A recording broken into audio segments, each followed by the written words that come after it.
third day on board.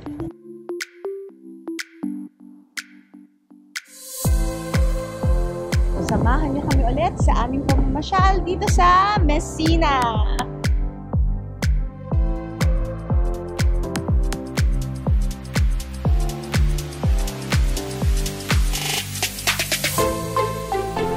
Ang ganda naman niya.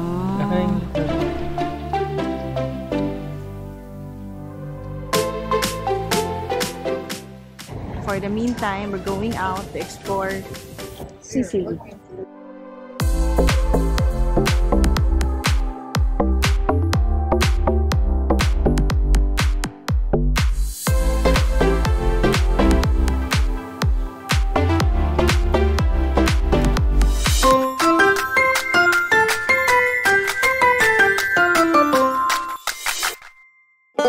Hello everyone, good morning. It's our third day on board and the ship is docked at Messina, Sicily, Italia. We're going to explore Messina, but first, breakfast. We're now heading to the Windjammer, but before going straight to the buffet area, let's wash our hands first. Ayun, nice spot! Tara, let's eat by the window to give you a glimpse of how the community of Messina looks. Ganda! Ganda.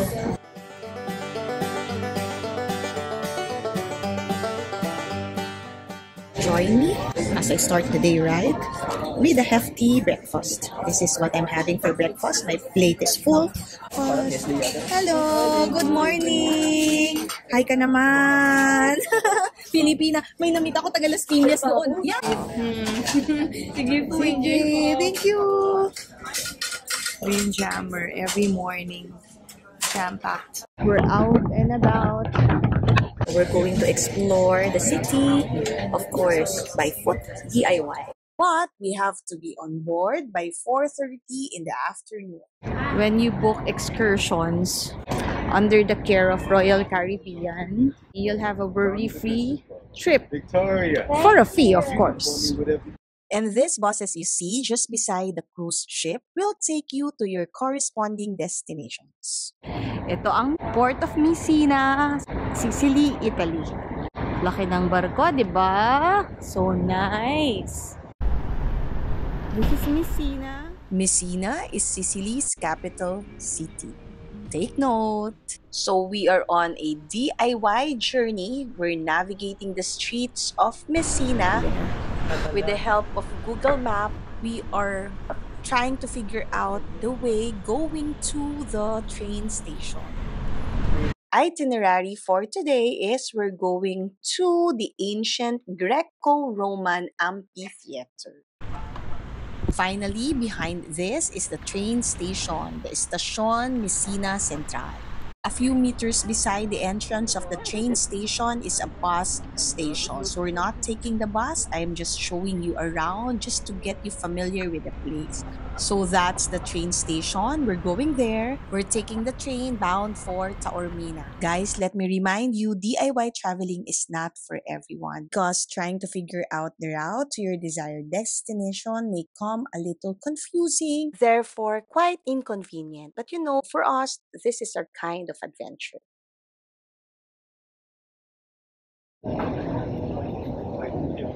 To Taormina from Messina. We're taking the train bound for Catania. Then we're hopping off at Termini Giardini. This is the train. For this trip, we decided to skip using our Eurail pass. Though pwede siya ha, because we wanted to reserve it for longer trips. So we bought a ticket for €5.50 per person one way.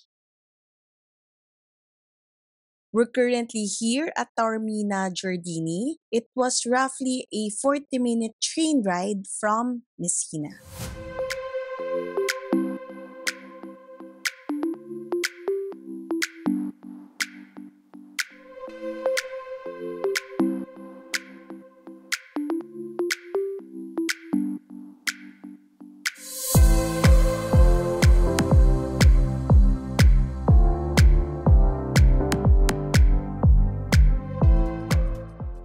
body of water in our horizon is actually called the Strait of Messina.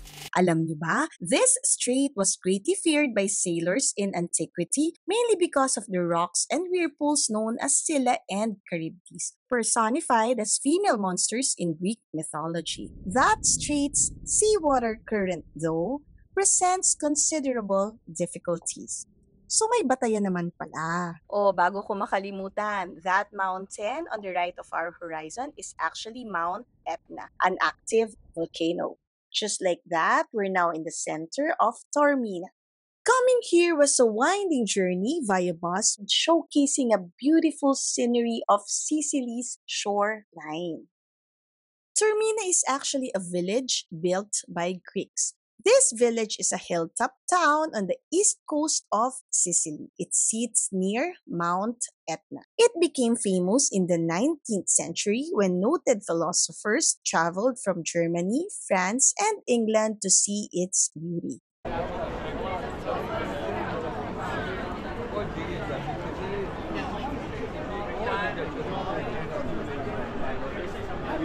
The town is known for Teatro Antico di Taormina, an ancient Greek-Roman theater still used today.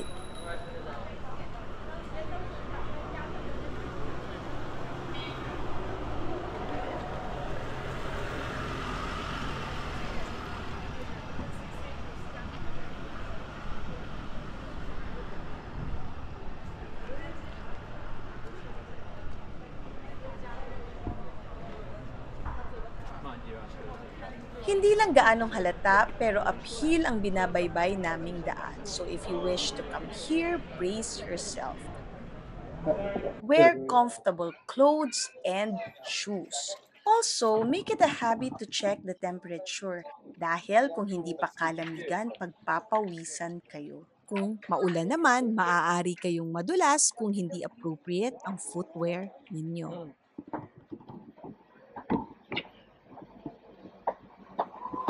We are going to the Greek ancient theater in Taormina, here in Taormina.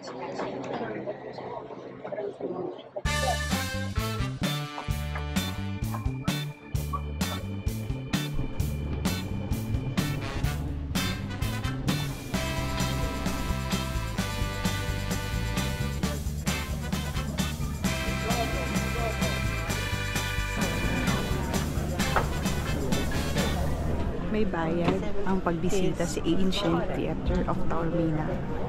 So this is the rate of the ticket. It's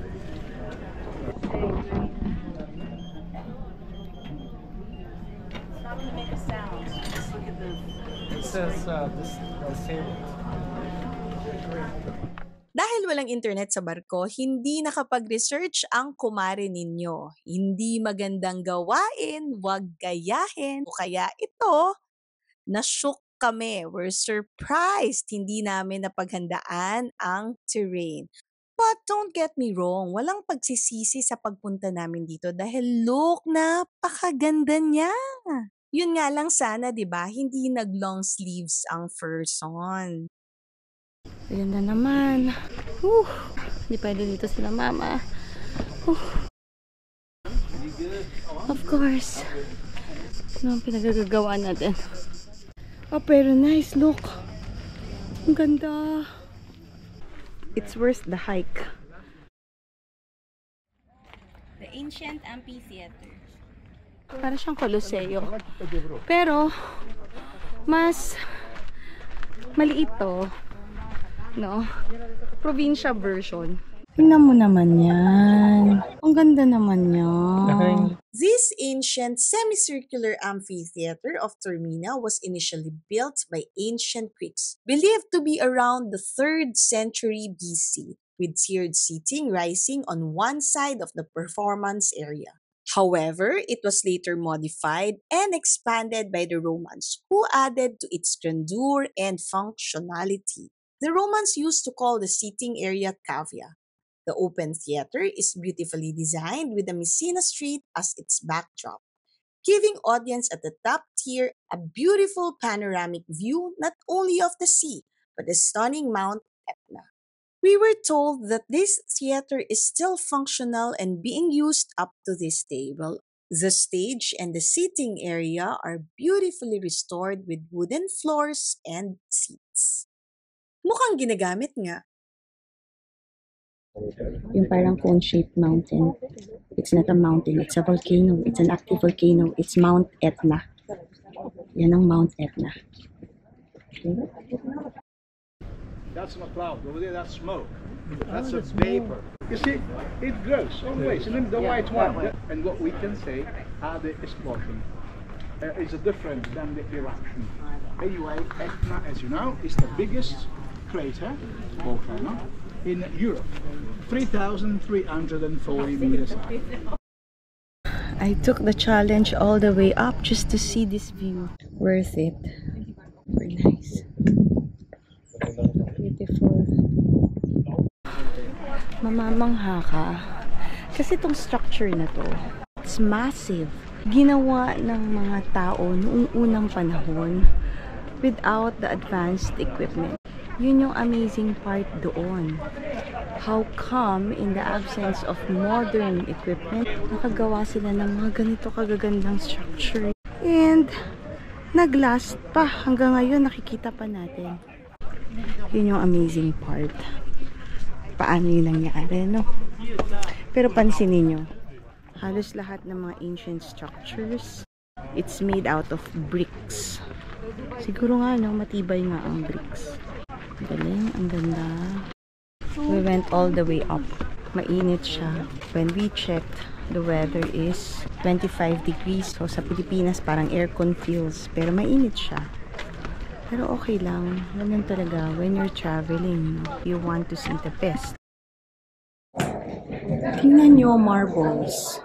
Massive marbles yan. Paano nila na-carve yan? Those things will really make you wonder. Galing, no? Worth it to. You have to pay 12 euros to get here. How much is that when you convert? Roughly around 750. Tama ba conversion ko? Pwede na.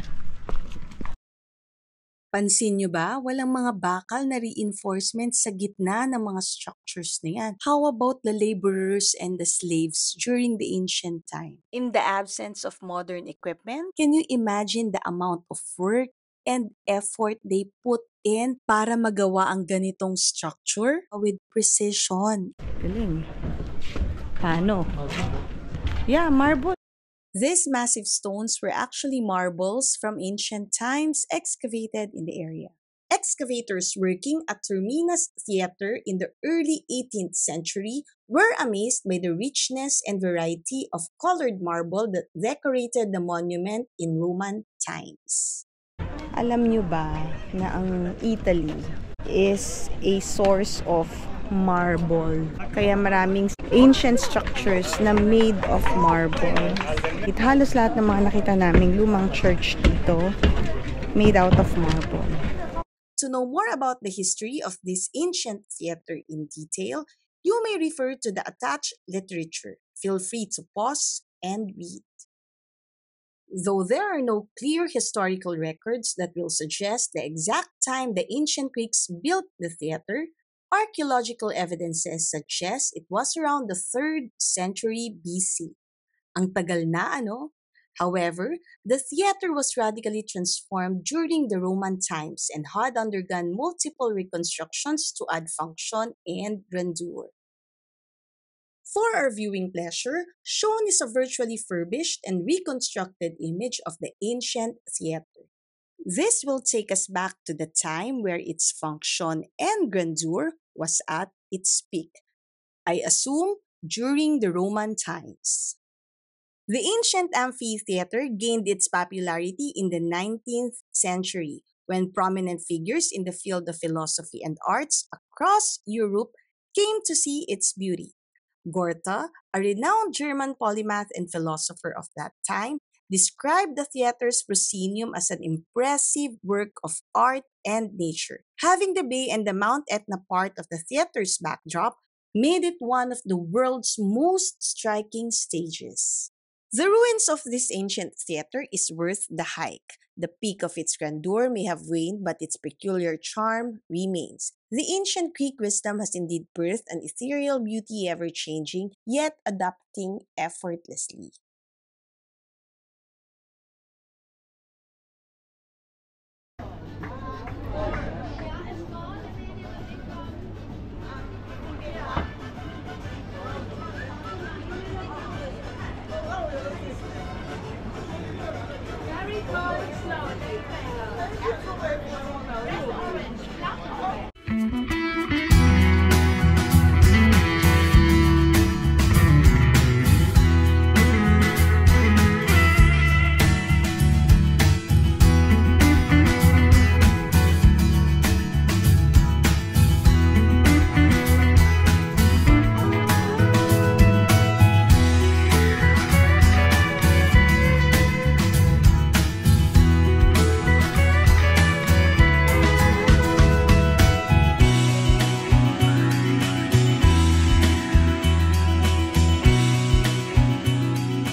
I have always been fascinated with old structures, and it includes old churches.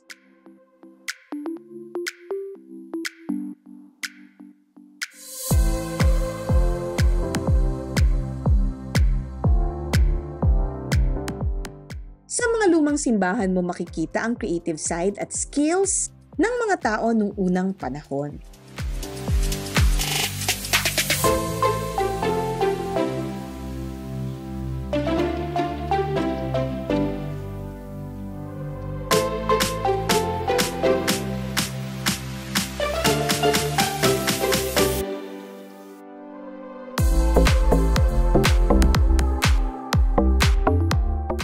Very apparent na dito nila ibinubuhos ang kanilang mga talento.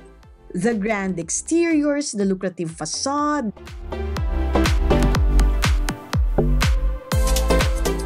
Para sa akin, isa silang museo. Gusto niyo ng sample? Ito oh.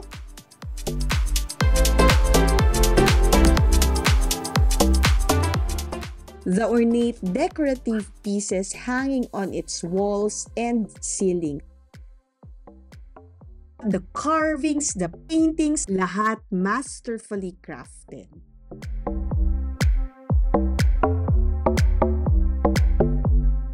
They are always a work of art. Kaya naman, kahit hindi ako Katoliko, hindi ko maiwasang silipin ang loob ng mga simbahang ito.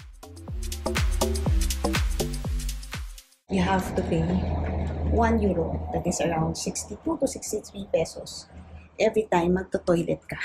See? Walang libre dito. Actually, medyo mura na nga ito. In some areas, they even charge 1.50 or 2 euros. It's currently 1 o'clock in the afternoon at kailangan na natin makabalik sa Messina. It's 15 minutes past 3 p.m. and glad we're back in Messina. The travel was fast, but waiting for the bus from Taormina town to Taormina Giardini train station took around an hour. We need to be on board by 4:30 p.m. We'll just do a quick tour around the area close to the terminal and we'll make sure to be on board before 4:30 p.m.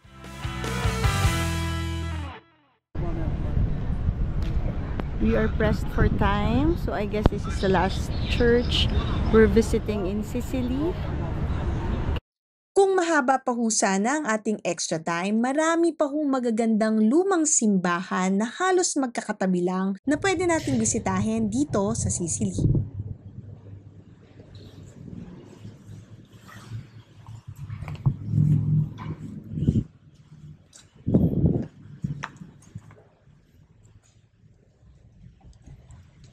Ito ng mga upuan nung hindi yung traditional na.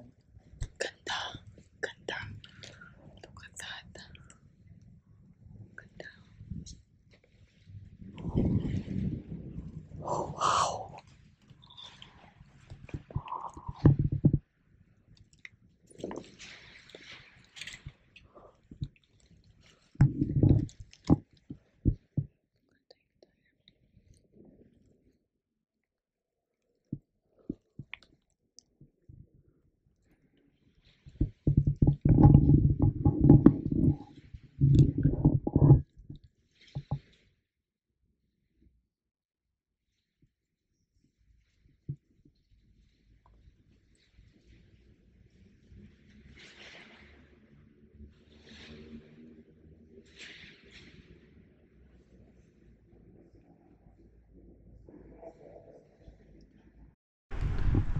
Noong unang panahon, diyan nagpipreach yung mga pare. Oh.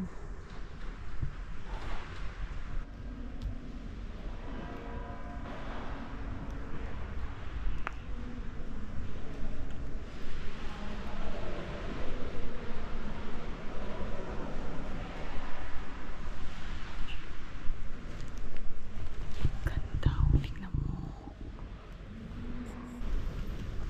Para siyang granite.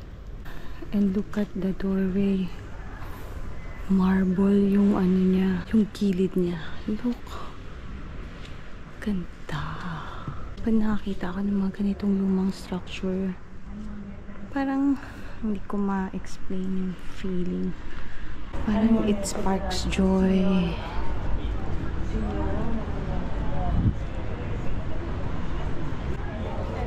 Ano ba yun? So nice. Oh, marble siya. Tingnan niyo, oh. Marmol. Ano? Marmol. Marmol.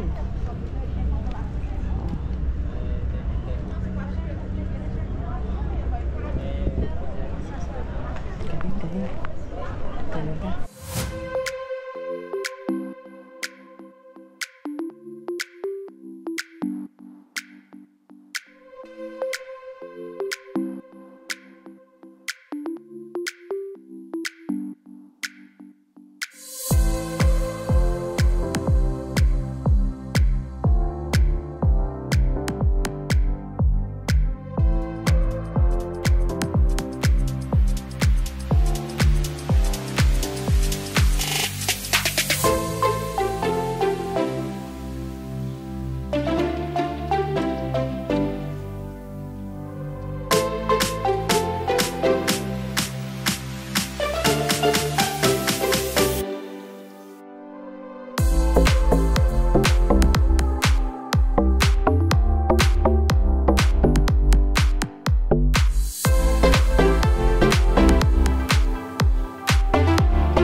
Back in, you just have to present your ship card there.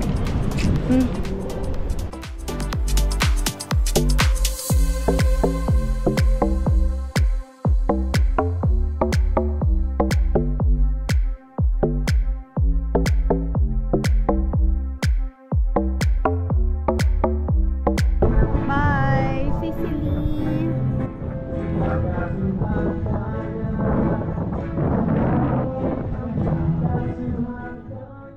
Internet connection is not working while the ship is cruising unless you purchase a web connection from Royal Caribbean itself. But the fee is kinda expensive and the connection, as what I am told, not that good. So we take advantage of the available connection whenever we're docked or cruising near land.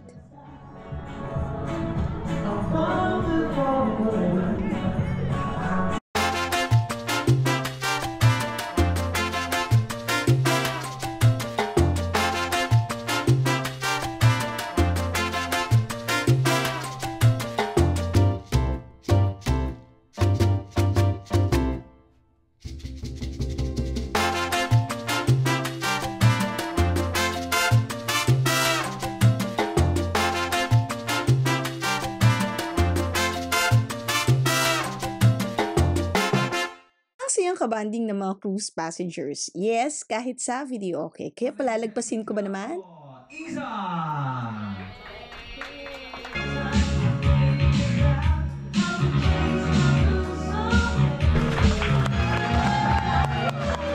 And that's a wrap from the heart of Sicily, where views are breathtaking and the experience overwhelming. If you enjoyed the vibes, hit that like and subscribe and maybe book a flight. I-manifest natin yan. See you in the next adventure.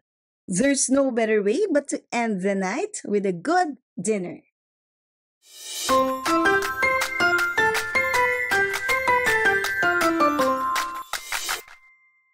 Arrivederci from paradise.